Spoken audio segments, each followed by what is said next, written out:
안녕하세요. 얼마 전 이혼한 30대 여성입니다. 법적으로 완전히 남남이 된 지는 한 달이 채 되지 않았고요. 그래서 그런 거 아직 무뎌지지가 않아서 지금도 생각만 하면 속이 너무 답답하고 그래요. 그런데 주변에는 다들 좋은 일을 앞두고 있는 친구들만 있다 보니 제 속 터지는 이야기를 할 수가 없거든요. 그래서 이렇게 찾아올 수밖에 없던 거니 이해해 주시면 감사하겠습니다. 제가 이런 상황에 놓이게 된 연유를 이야기하려면 일단 남편이란 작자부터 어떻게 만났는지 말씀드려야겠네요. 남편하고는 같은 대학 선후배 사이였어요. 물론 알고 지내는 몇 년 동안은 남녀 사이라기보다는 그저 오빠 동생에 불과했지만요. 그러다 본격적으로 연애를 시작한 건 제가 사회생활을 시작하고 얼마 지나지 않아 어머니가 돌아가셨거든요. 그런데 저는 어머니랑 사이가 정말 각별했어요. 아버지가 돌아가신 이후로 어머니가 재혼도 안 하시고 저 하나만 바라보고 저 하나만 지극정성으로 키워주셨으니까요. 그래서 대학 졸업하고 어엿한 사회인이 되었을 땐 이제 제가 받았던 그 사랑을 돌려드릴 생각에 얼마나 기뻤는지 몰라요. 그런데 그렇게 어이없는 사고로 돌아가시고 나니 솔직히 별의별 생각이 다 들더라고요. 이런 말 뭐하지만 그냥 따라가 버릴까 하는 마음까지 들었다니까요.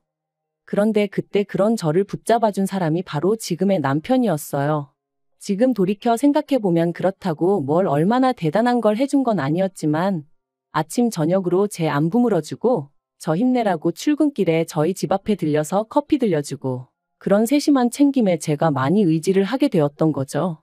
그리고 이런 상황을 알게 된 외가 식구들이 좋은 사람 같으니 한번 만나보라대요. 참고로 아버지 돌아가시고 어머니가 저 키우시는 동안 외가 식구들의 도움을 많이 받았어요.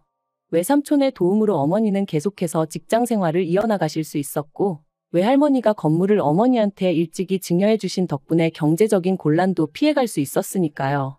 그래서 외가 식구들이 남편을 좋게 평가하고 있다는 사실도 제가 남편과 교제를 결심하게 된 결정적인 이유 중 하나였답니다. 남편과는 이후로 3년을 만났는데 만나는 동안 드라마에서나 나올 듯이 격정적이고 불같은 사랑을 한 것은 아니지만 그래도 늘 한결같고 별탈 없는 날들이었어요. 그리고 그때도 저는 제가 가장 힘들었던 시기에 남편이 제 옆에 있어줬다는 것에 대한 고마움을 간직하고 있었기에 결혼은 당연히 남편이랑 해야겠다고 생각하고 있었거든요. 그래서 남편이 결혼하자고 했을 때 고민 없이 좋다고 했고요.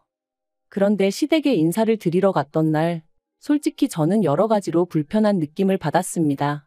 어머님 아버님 중 그나마 아버님은 워낙 말수도 없으셨고 그래서 잘은 모르겠지만 어머님은 아니셨어요. 남편이 말하길 이미 제 가족관계라던가 제가 처한 상황에 대해서 충분히 말씀을 드렸으니 껄끄러운 이야기는 안 해도 될 거라고 했었는데 어머님께서는 마치 아무것도 모른다는 표정으로 이것저것 저희 부모님에 대해서 물으셨으니까요. 특히나 일찍이 돌아가신 아버지에 관해서 물으실 때는 저도 생각지도 못했던 질문을 자꾸 던지셨는데 그럴 때마다 제대로 대답하지 못하는 제 자신이 얼마나 한심하게 느껴지던지요. 그리고 저희 어머니가 돌아가신 사고에 대해서 자꾸 물어보시는 것도 너무 불편했어요. 특히나 보상은 어디서 어떻게 얼마나 받았는지 그런 걸 물어보시는데 얼마나 껄끄러웠는지 몰라요. 그나마 남편이 뭘 그런 것까지 물어보시냐며 중재를 해주지 않았다면 정말 눈물 콧물 흘리며 뛰쳐나올 뻔했다니까요. 어머님은 저에게 부모님이 두 분 다 안 계시니 당신 아들은 처가가 없는 거 아니냐며 사위 대접도 못 받게 생겼다 그게 생각만 해도 속이 상한다 말씀하셨고 지금 돌이켜보면 그런 말씀을 아무렇지도 않게 하셨던 어머님이 예의가 없으셨던 건데 왜인지 그때는 제가 괜히 죄송해서 몸둘 바를 모르겠더군요.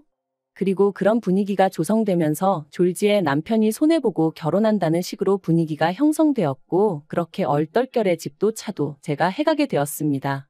물론 집도 차도 전부 다 남편 이름으로 해야 된다는 어머님의 억지는 따르지 않았지만요. 아무튼 그렇게 신혼살림을 차렸고 남편과의 사이는 예전과 다를 바 없이 무난했어요. 하지만 그런 저희가 한 번씩 부딪힐 때가 있었는데 그건 바로 시댁 이야기, 돈 이야기가 나올 때였습니다. 특히나 어머님은 결혼 당시에도 말도 안 되는 혼수를 요구하셨는데 제가 들어드리지 않았거든요. 그랬더니 그때부터 걸핏하면 저희 집에 찾아오셔서는 말도 안 되는 트집을 잡기 시작하셨죠.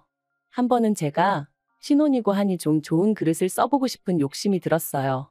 그래서 브랜드 그릇 세트를 장만했는데 그걸 굳이 저희 찬장을 다 열어보시다가 발견하시곤 이게 얼마짜리냐며 이런 거 남한테 보여줄 것도 아닌데 대충 쓰면 되지. 돈이 썩어나서 이런 데다가 쓰냐. 또 제가 좋은 브랜드 가방이 몇 개 있었는데 그걸 어머님이 저 몰래 저희 드레스룸을 뒤지시다 발견하시곤 지는 아주 쌓아놓고 살면서 지 CM이랑 신우는 한 개를 안 사주냐며 제가 어머님과 신우 수준을 무시해서 그렇다는 억지를 쓰기도 하셨죠. 그리고는 어떻게든 제 걸 뺏어가려 하시는 걸 저도 목에 핏대 세워가며 안 된다고 막은 적도 있네요. 하지만 그래도 이때까지만 해도 또 시작이구나 하고 넘길 정도의 수준이었는데 지난 연말이었어요. 어머니가 돌아가시고 어머니 앞으로 되어 있던 건물이 저에게 왔는데 사실 말이 건물이라고 하지만 4층짜리의 소위 꼬마 빌딩이라서 제가 앉은 자리에서 떼돈을 벌고 그런 것은 아니에요. 그저 직장 생활로 버는 수입에 별도로 월세가 들어오니 조금 더 여유가 있는 정도였지요. 그런데 무슨 이야기를 하다가 그 월세 이야기가 나왔고 어머님이 제가 그 월세를 관리한다 하니까 그게 무슨 말도 안 되는 소리냐고 하시더라고요. 왜 월세를 네가 관리하냐 그러면 내 아들은 뭐냐 하시는데 저뿐만 아니라 이때는 남편도 황당함을 감추지 못하더라고요. 결혼 전부터 줄곧 제가 해오던 건데 그리고 건물이 제 거니 당연한 거잖아요. 하지만 이런 제 상식이 어머님께는 통하지 않았습니다. 어머님은 제가 남편을 무시하는 거라는 둥, 결혼했으면 공동재산인데 왜 저 혼자 독식하냐는 둥의 말도 안 되는 말씀을 하시며 저에게 화를 내셨으니까요. 그리고 이 일로 어머님과 제 사이에 감정의 골이 깊어져 연초까지 그 어떤 연락도 주고받지 않았죠.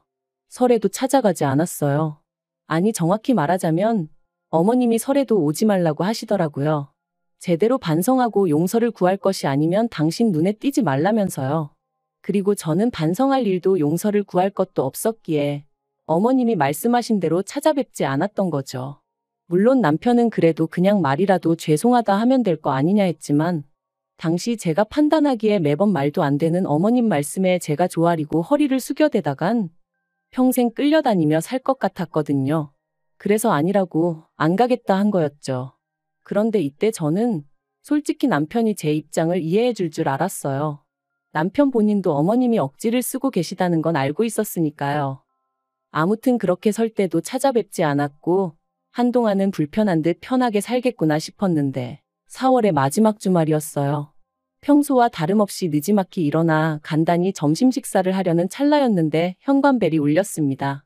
그래서 밖을 확인하니 어머님과 신우가 와 있더라고요. 황당했지만 그렇다고 문전박대를 할 순 없었으니 얼떨결에 집 안으로 그 두 사람을 들였습니다. 그리고 집 안으로 들어오는 두 사람의 눈은 말 그대로 이것저것 훑어보느라 정신이 없었죠. 늘 그런 식이었으니 별로 놀랍지도 않았지만요. 아무튼 제가 주스 한 잔씩 따라주고는 어쩐 일로 오셨냐 물었습니다. 참고로 남편은 주말 아침마다 축구를 하러 갔기에 그때 집에 없었고요. 어머님은 주스 한 잔을 거의 원샷하듯 들이키시고는 당신이 곰곰이 생각을 해보셨다더니 말씀하시기를 제 건물 1층에서 신우랑 카페를 해야겠답니다. 당신도 집에만 있기가 갑갑하고 신우는 체력이 약해서 직장 생활은 어려워하니 이참에 두 사람이 같이 카페라도 해볼까 한다나요? 그리고 제 대답은 당연히 안 된다였어요. 일단 제 건물에는 이미 카페가 들어와 있었고 그 카페 주인은 사촌 동생이었거든요.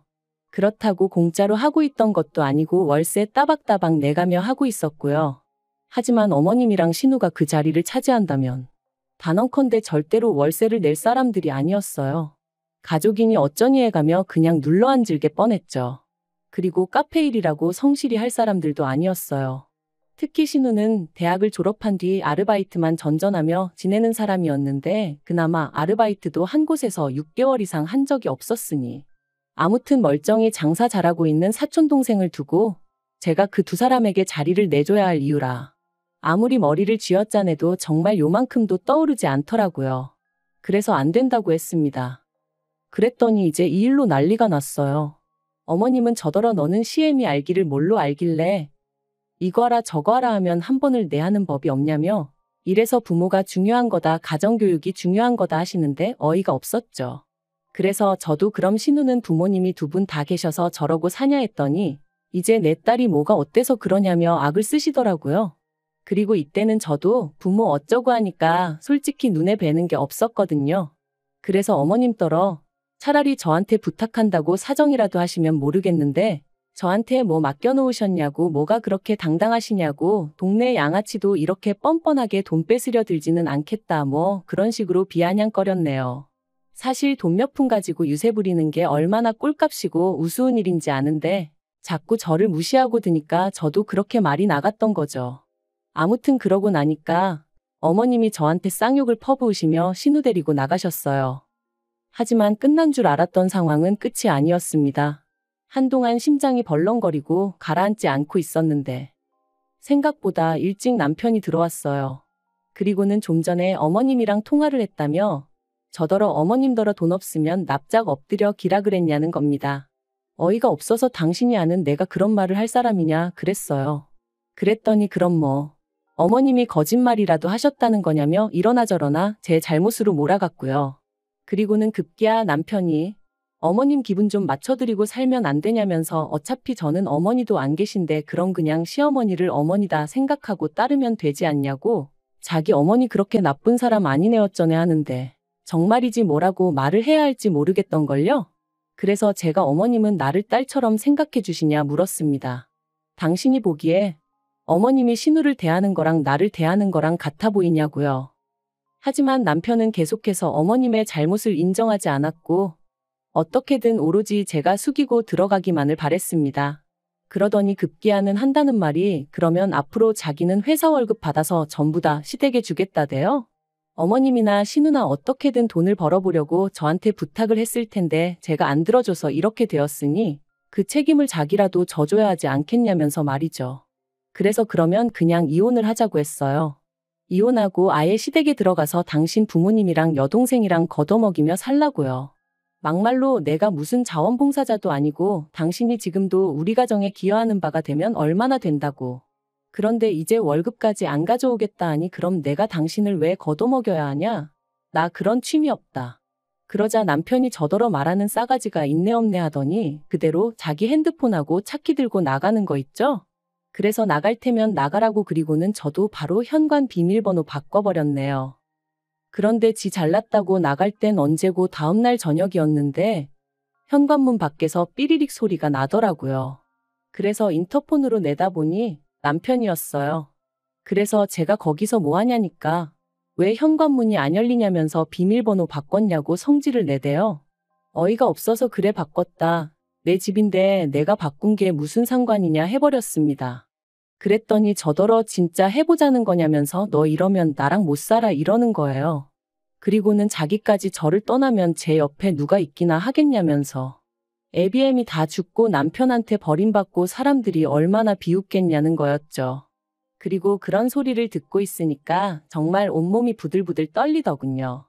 내가 한 입을 덮고 살던 사람이 이렇게 비열한 사람이었나 싶은 게. 그런데 그때 사실 제 옆에 외삼촌하고 사촌동생이 다 있었어요. 제가 당장 월요일에 남편은 출근해야 하니까 분명히 지 옷이든 뭐든 가지러 올 것 같았고 그러면 단둘이 마주쳐야 하는데 그게 왠지 겁이 나서 와달라고 부탁을 했어가지고요. 그러니 저희 외삼촌과 사촌동생까지 남편의 막말을 다 듣게 되었죠. 외삼촌이 뭐 저런 놈이 다 있냐 하시면서 단박에 뛰쳐나가셨어요. 사촌동생도 같이요. 그리고 저희 사촌동생이 지금은 카페를 하고 있지만 원래 유도선수 출신이거든요. 그래서 동시에 두 부자가 남편을 가로막고 서가지고는 방금 뭐라 짓거렸냐 다시 말해봐라. 그러니까 저한테 막 퍼부어댈 땐 언제고 찍소리도 못하더라고요. 자기가 홧김에 한 말이지 진심은 아니었다 뭐 그런 뜻이 아니었다 해대면서 말해요. 그 꼴이 얼마나 우습던지. 아무튼 그런 소리까지 듣고도 남편이랑 살겠다 생각하면 제가 말 그대로 배알도 없는 X 아니겠어요? 남편한테 헤어지자 했습니다. 네 말대로 부모도 없지만 그렇다고 너라도 있어달라고 매달릴 만큼 나 궁하지 않다고 너 같은 건 트럭으로 갖다 줘도 싫다 그랬네요. 그리고 그제서야 남편이 사람이 살다 보면 말실수도 하고 그럴 수도 있는 거 아니냐며 자기도 제 말이 거슬렸던 적이 한두 번 있던 게 아닌데 자긴 다 참았답니다. 그런데 저는 왜 못 참아주냐면서 너무하네 어쩌네. 하지만 그러던지 말던지 결국 협의이혼으로 잘 마무리되었어요. 제가 타던 차 남편한테 준다고 했거든요. 그거라도 줘야 먹고 떨어져 나갈 것 같아서 그런 거니 바보같이 그걸 왜 줬냐 그러지는 마셔요. 저한테는 그런 거라도 주고 남편에게서 벗어나는 게 그 무엇보다 중요한 일이었답니다. 남편한테는 지금도 사실 연락이 와요. 자기가 반성 많이 하고 있고 시부모님도 신우도 저한테 많이 미안해하고 있다면서 이번 일을 통해서 우리 진정한 가족으로 거듭날 수는 없겠냐? 한마디로 개수작 부리는 거죠. 물론 저는 웃기고 앉았다고 됐다고 했고요. 그리고 어디 가서 죽어도 소식 전하지 말라고 했네요. 하나도 안 궁금하고 알고 싶지도 않으니까. 그래도 쪽팔린 것도 없나 봅니다. 계속 미안하다 기회를 달라 해대는 거 보면 말해요. 하지만 걱정 마세요. 정말 요만큼도 흔들리지 않을 거니까요. 하늘에 계신 부모님이 저를 보시고 더는 걱정하고 눈물 찌으시는 일 없도록 살 겁니다. 제 인생은 제 거니까요.